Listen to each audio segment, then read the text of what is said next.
All right, here we go. Watch this video for Wednesday, June 14th. The SPY right back up close to all-time highs. Pretty darn strong market. Let's go into the watch list.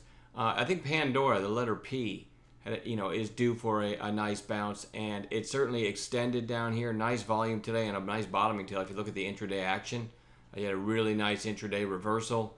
So I want to watch for that bounce to continue. I mean, it feels overdone in the short term. It's not my favorite setup, but I'm going to watch it. Starbucks SBUX is, well, I don't know, what is that, 6 days, 7 days in a row down red. It's finding a couple bottoming tails right up below 61. So maybe it's trying to find a bottom here, and it's certainly due for a bounce. That one goes on watch for a bounce. But remember, I'm a day trader, so I'm just looking for trades to take tomorrow. I'll be in cash before the close. GTXI, huge pop, then a quiet inside day on less than half the volume. We'll watch for that one for a possible third day play right back up. If not, if it's another red day, it'll be back on watch the next day for a potential bounce. But I'm going to start watching it tomorrow. SYNA feels like it might be overdone to the downside here. It was a big sell-off and then kind of a quiet day and another big sell-off. And you have some support in this area right in here.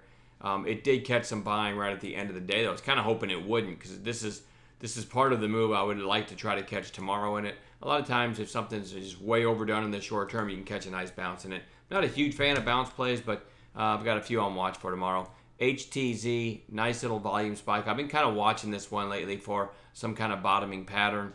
I don't know. I mean, if you look back to just going back to September, this thing was in the 40s, right? Actually, it was in the 50s at one point in September, and now it's down under 10 bucks. 961. I like the volume today. Here it is on 60-minute candles. I don't know. It feels like it's trying to bottom, and it certainly gets some momentum. Look at this move here when news comes out. So let's just watch this one for the next few days for another potential move. OHGI is just kind of consolidating here right above $1. A little bit of buying right down in the last couple days down in this area. So the next potential move, and you can kind of see it's got potential break of a 3-day high, three-day high. I guess over about $1.20, and then you had this big spike back here to almost $1.80. So this one's sort of interesting to me, just on a break of $1.20. So let's keep that number in mind as we watch it. Okay, that's OHGI, XGTI. Like this chart a lot. You had the huge volume spike here that after a day and a half or whatever took it to 229. You've got a lower high here of 213, and then today it got up to 206. And nice volume today. I really like this for a potential rip if it can get back up, maybe over 206.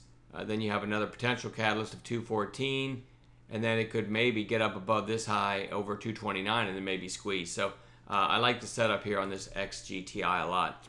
Pretty handsome chart, and really nice support below, right? It's really held this 20-day for quite a while, and now it's trying to break up out of it. So I always like a stock with a chart with catalysts above, or potential catalysts above, and really nice support right below. That's why I like that setup so much. And then CCIH was on bounce watch today. Did put in a nice bounce. Just going to look for a continuation of that bounce tomorrow. Hoping to catch some gappers as well.